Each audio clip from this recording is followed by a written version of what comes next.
Afternoon, and we're live here in the city of Calabar. This is the weekend politics. Now, remember that every Sunday we come your way with news, views, and a political update on your darling TV station CRBC. Wherever it is you're watching us from, we are live here in Calabar. My name is Joseph Young, and today is the 21st day in the month of January 2024. About 2 weeks from now, the people of Akamkpa and Biase would be going out for their rerun elections. Remember that Right Honorable Emile Young had won his election, but while it got to the tribunal, some issues came up over voting, violence in some wards and all of that, and INEC had to call for a rerun, and now all the parties are getting set for that particular rerun. Like we say, that is going to be an off the hook, off calendar election, and all eyes would be on Akamkpa Biase. And joining me to talk all about this, we have a former supervisor for works in Akamkpa local government area and the DG of Agenda 2023, Honorable Magnus Ntui. Honorable, good afternoon, and so good to have you join us. Afternoon. Nice. All right, so let's quickly look at 2 weeks from now. Akamkpa people and Biase, that federal constituency, would be heading up for rerun. Now, but before we get to that point, though I said it at my opening, what was the main cause of this rerun? Was it necessary that your party had to, be told to hang on first, that every other person, political party should take part again due to some issues that happened? Talk to us. How did that rerun Wahala get to you as a party man? Thank you so much for having me. As you all know, that Dr. Emile Young won his election in Akamkpa and Biase. But during the election, we have some polling unit, about 19 polling units, where election were cancelled due to violence in some places, and some places you call it over voting. But we are confident that come 3rd February is going to win the rerun, because already the margin is glaring. It shows that it's already the winner. So we have to follow due process. It says rerun, we are ready for the rerun. And we've been working towards 3rd of February to deliver our candidate, Dr. Emile Young, from Biase. Okay, now let's look at other political parties, because the way you're sounding very confident. Do you think other political parties would just allow the APC have a field day? What we know is that the APC is a party to identify with. In this 19 polling units, but surprisingly, as we are going through the campaign, we discovered that people were now having more people move for other parties to the APC, because they have discovered that that's the party to reckon with. So we are very confident. We are very confident that APC will have a landslide victory come 3rd February. Okay, now sometime last week, we saw the Supreme Court giving victory, giving judgment to about 6 governors. Most of them were affirmed, and even the governor of Cross River State, Senator Prince Batu too, was affirmed as governor of Cross River State. And over the weekend, we saw about 7 other states having the same fate. Is it not worrisome that we are now having elections, instead of them to be decided, the mandate to be decided at the polling units, it's now being taken to the court? Because this rerun wouldn't have been possible if it didn't get to the court, to the tribunal. So are we saying that we're not too sure of the polling units, we're not too sure of the grassroots, it must be the court, because we see that's the trend going now? Well, as we all know, the time that people used to rig election is it's a bygone. And the APC administration has really shown that election are won at the polling units. And some people, when they are not satisfied, of course, you have to seek a redress in the court.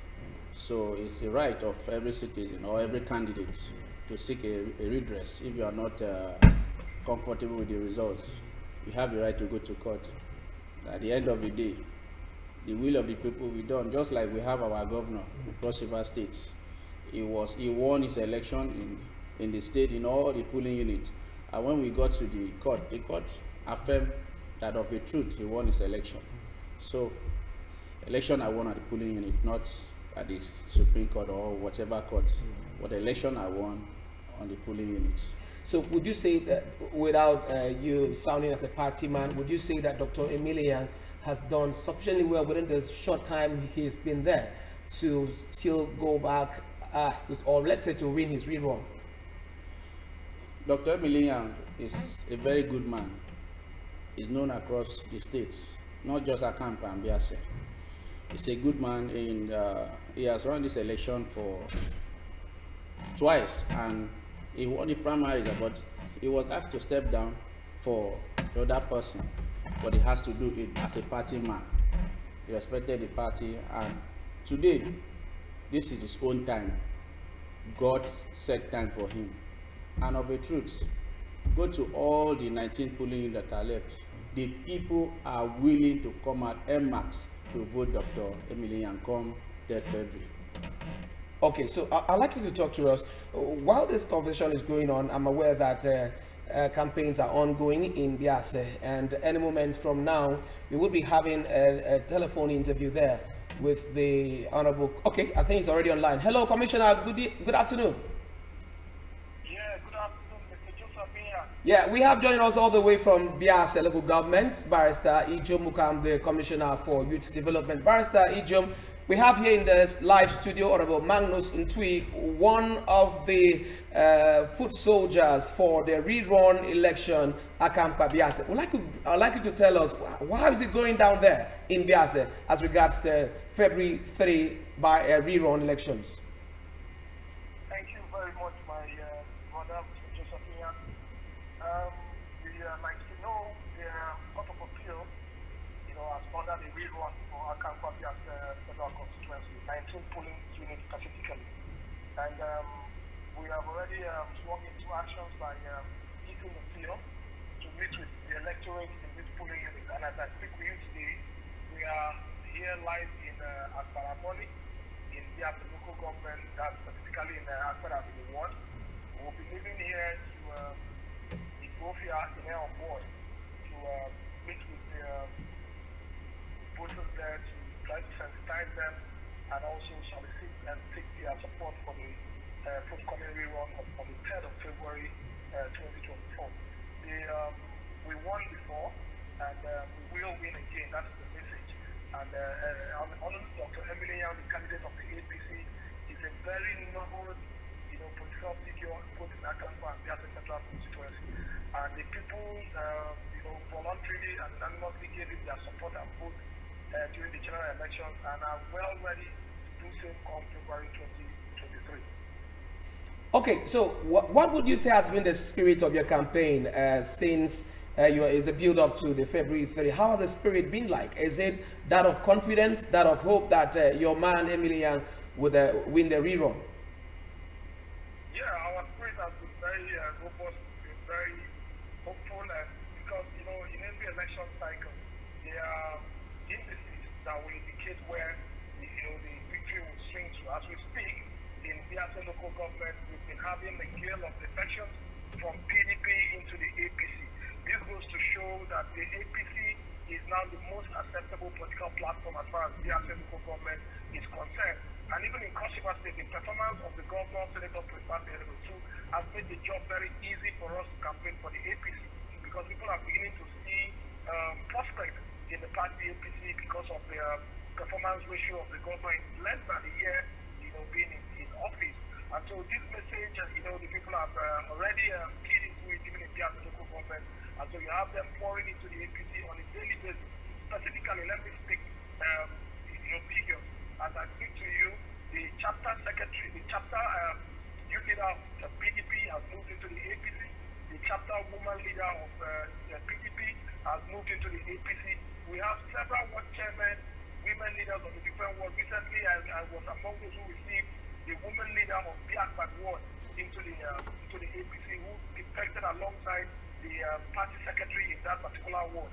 And we have a lot of more other are coming into it's an indication that the election is going to be one way, because you can't have these personalities, dissent to the APC, and then the result, is different from that particular show of solidarity with the APC, which is the party to beat, in any elections now in Cross River. And so February 3rd will be, a day where we will put to an end, this whole PDP stop as Akampa Biase federal constituency. Because they will bury PDP in that federal constituency. I can tell you that. Okay, so real quick now, Barrister Ijom, Cross River State is relatively very peaceful in terms of security, but that's not to take things for granted. How are the security measures put in place for February 3 rerun? Well, the security arrangement for every election is always that of INEC. INEC always in charge of putting security arrangement for every election that is conducted. But that does not mean that we as a party will not taking steps to make sure that there's security of life and property of that day. As we are campaigning, we are sensitizing the youth, especially that it is not guns but boots. So we are trying to let them understand that violence is not part of elections. And so the message is side by side with, soliciting for their vote. Anywhere we go to, we gather the youth and try to stop, because election violence is always perpetrated majorly by the youth. And by the special grace of God, as Commissioner for Youth Development, this is my first assignment in the field. And so I'm trying to let the young people know that you can't win elections with violence.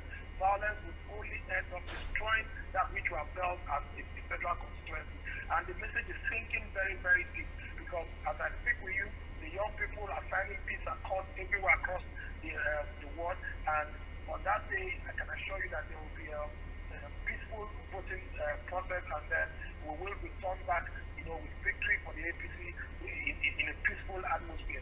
The security chiefs of in Biase, the police, the civil defense, the DSS, they are already also putting modalities in place to make sure that there is security of life and property on that day of election. And this is a warning to those who are planning to foment trouble, because nobody will be spared. If you're planning to come out that day to cause problems, please have a rethink, because election is not war.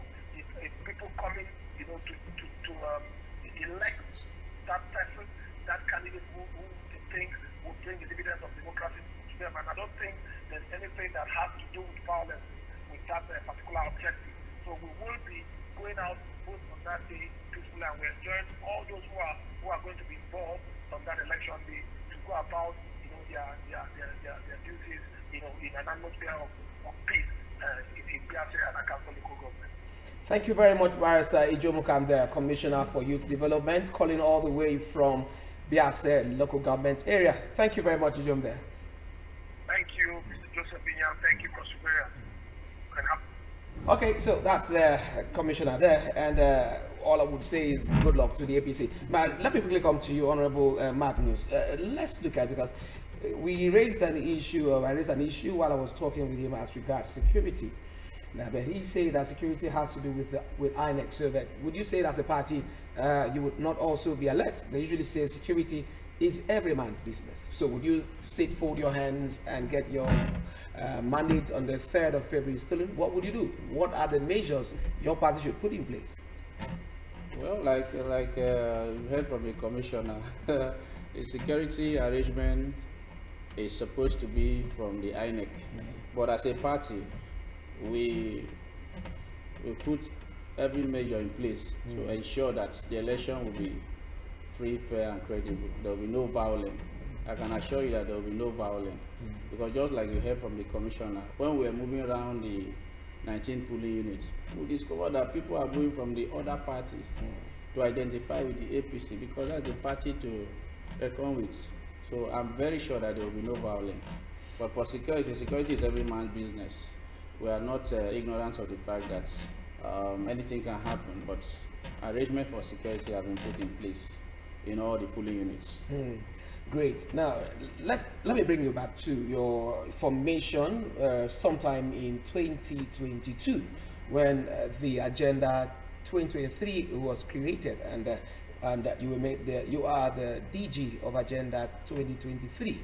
Last week, the Supreme Court had affirmed His Excellency Senator Prince Bassio II, Governor of the state. How did that come to you as a DG who had been there? You had one of the foremost political support group for His Excellency. How did that get to you? It wasn't surprising. We expected it because we all went out, Cross-Riverian went out to vote MMAX for His Excellency. And we worked tirelessly to ensure that his victory was secured. So affirmation from the Supreme Court wasn't shocking to us because the governor, His Excellency, two-farm Senator Prince Bassio II, was elected by the people, by the electorate. So it wasn't shocking, but we return all the glory to God that His will has finally been done. And like you can see from the outcome, the Caterpillar movement even have to write to the governor to congratulate him. So it's the will of God that has been done in Cross River State, and it's time for governance. And His Excellency is ready. Now, looking at that later, because you made a very strong reference there, where distinguished Senator Sandy Ono had to write to congratulate His Excellency.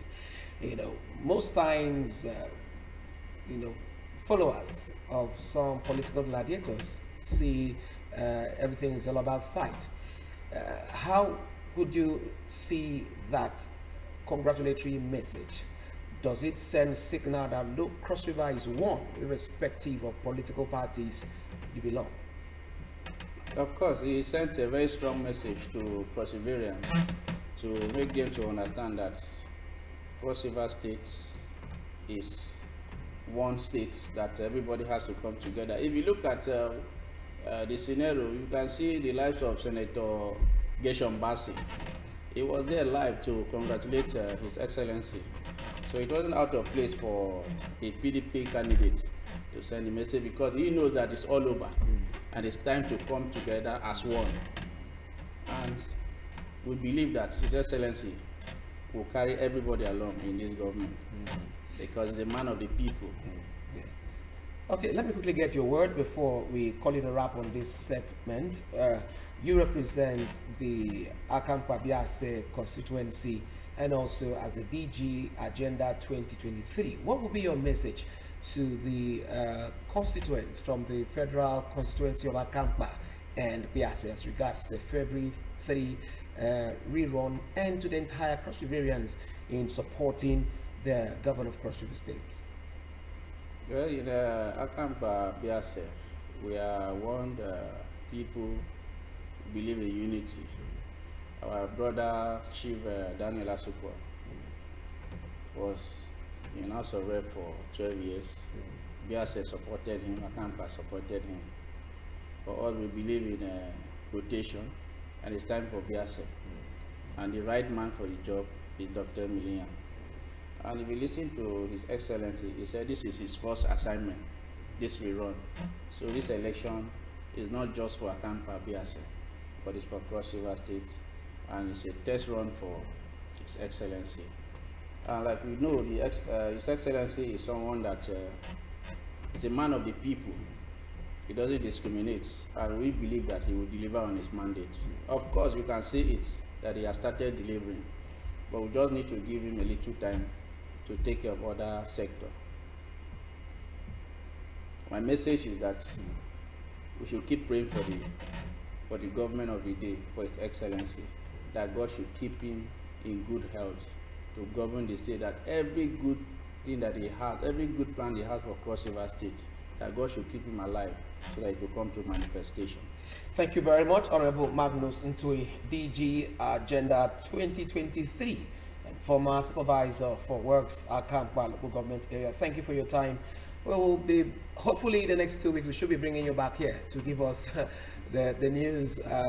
I'm sure as a very positive man. It's going to be a good news. It's going to be good news, absolutely. Thank you very much, Magnus Ntui.